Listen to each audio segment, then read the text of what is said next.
What's up guys, Houndish here, and today we're jumping in with some Destiny 2 news and updates. And so firstly, we get a few updates from Bungie. They offer clarification about Season 23 gunsmith weapon focusing, updates on missing emblems, and farmable rewards in the Root of Nightmares. We'll also talk about the start date for Festival of the Lost, new hidden exotic interactions, Bungie's plans to increase their use of AI in game development, insights about Season of the Witch development, and a few other things in the videos. So, as always, I hope you guys find the video useful today, and if you do, a rating below really helps us out, but otherwise, let's get into it.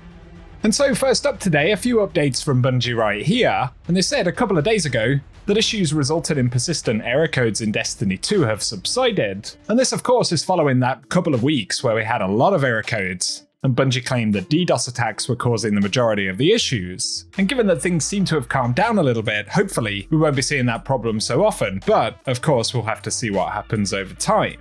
On top of that though, Bungie announced the other day that Gunsmith will get focusing options in Season 23, and Destiny on Twitter did confirm the weapons featured within Gunsmith focusing will be removed from the legendary Engram world pool in Season 23, and will instead only be available from Gunsmith engrams and focusing. And Bungie did provide the other day a full list of the weapons that'll be affected by that, so I'll link their article about it down below if you did miss that information. On to some updates from this week though, and in the patch we had on Reset, Bungie had said they fixed an issue with the broken throne emblem for Crota's End, and of course that was the day 1 emblem, but when players got into the game, it wasn't available still, and Bungie said due to unforeseen issues, the distribution of a broken throne emblem has been delayed. We're working with teams to ensure the emblem is granted to qualifying players, with more updates to be provided once available, so unfortunately that one is still not dropping, definitely frustrating for anyone who did get the day 1 clear. Hopefully Bungie will have some more updates on that soon, and I'll just have to keep you posted. But for other items this week, Root of Nightmares is featured as a farmable raid for the first time, as it hits the main kind of featured raid rotation. After Reset though, repeated clears weren't dropping any loot, but Bungie Help have since said we've resolved an issue where Root of Nightmares raid was not dropping additional loot on repeated clears. And so if you were affected by that initially at Reset, Root of Nightmares should now be farmable, which is positive, and of course a really good opportunity to farm out the conditional finality exotic. So good luck on the hunt for that if you are jumping in.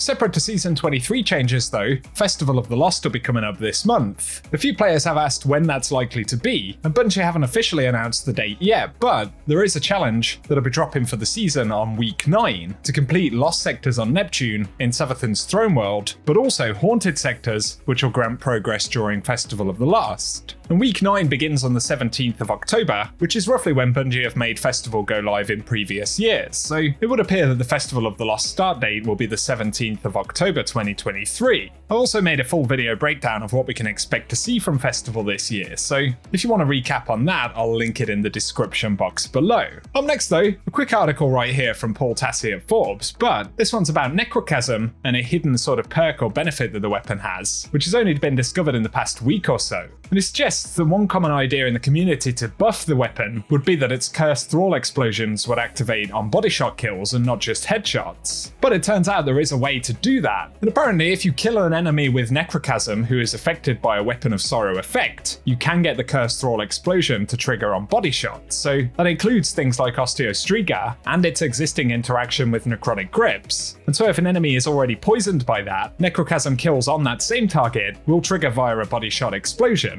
That's one of the easier weapons to use because of course, the poison will affect multiple targets at once. But also Touch of Malice's Blight, which affects targets for 5 seconds, and Thorn's Poison, which affects for 2 seconds, as well as Necrochasm's own poison, will all allow further kills on targets affected by that to explode on body shots, which is interesting, and of course means that under pretty specific circumstances, Necrochasm actually gets a fairly significant buff. This is on top of course to the fix to Necrochasm's Cursed Thrall explosion damage that we got a week or so ago, and so if it's used in a pairing with other Weapons of Sorrow, of course typically with someone else in your fire team, the Necrochasm is able to get Cursed Thrall explosions on body shot kills. Obviously that in itself significantly improves the weapon, but making it possible does require some coordination. So it's more of an Easter egg than a truly busted sandbox element, but pretty cool and worth mentioning nonetheless. Moving on though, another little bit of news right here, and the game post shared that recent job listings reveal Bungie's push towards AI as the studio continues to hire engineers to build powerful AI tools for its developers. And it looks like Bungie have plans to use generative AI to produce certain bits of content or indeed tools to develop games. So according to Destiny Bulletin here, they appear to be wholeheartedly embracing the transformative potential of generative AI, both for video game development and other initiatives. And so the company is looking to expand its recently established machine learning team, and last week the Destiny developer posted a new job ad for generative AI lead tools engineer on its career website. And for that job role as a lead tools engineer in Bungie's central technology organization, you'll partner with area experts and drive the development of software that allows tools and systems to interact with Gen AI models, empowering the studio's developers and reducing toil by giving them access to powerful AI tools. And they say under the responsibilities and required skills sections, it outlines that the candidate will need to collaborate with artists, designers and engineers to build Gen AI solutions that will improve overall workflows, and the candidate must have experience building game development tools. And as the article points out, they've been hiring a bunch of people for the new machine learning team, but it's not clear what kind of AI tools Bungie are working on and which disciplines will take advantage of them. But on top of analytics, research and marketing, it's clear that things like AI will play more of a role in game development in the future. Of course, it might be easiest to imagine a world where AI is generating maps or something like that, but of course there are a whole host of other things that can be done with AI tools, especially I'd imagine when it comes to building the components that are used to make video games. So just an interesting thing worth noting there, and obviously AI will play a bigger role in the way that Bungie develop content in the future. So give us any thoughts you have about that, and I'll link the article below as well. The final thing for the moment though, and Bungie posted some dev insights into their development of seasonal content for Season 22, and specifically they focus on the Deck of Whispers, which is the sort of loot and reward system for Season of the Witch. So we get some info here from Hazel Monforton, who helped develop this system at Bungie, and she says, as soon as I heard we were doing a deck building system, I immediately made a list of possible card names and themes from which the other designers could draw, and the ideation process felt natural and exciting. Once we had a basis to go off, we narrowed it down to 12 cards and began to focus on what each of those cards represented and how they could convey a multitude of meanings to players. But another element are the minor arcana cards, which are little rewards and upgrades. Each have a suit. There are tables, crystals, swords, and worms, each crafted to offer something unique. And they expand on opaque cards, which allow players to unlock minor and major arcana cards at the Lectern of Divination. And players can use major arcana to build a buff-tastic deck that can be utilized in Season of Witch activities, Seventh Spire, and the Altars of Summoning. And to get major arcana cards, players need to complete a sort of mini quest. And then when they have enough cards, they'll draw a random card which activates its corresponding buff at the start of each encounter.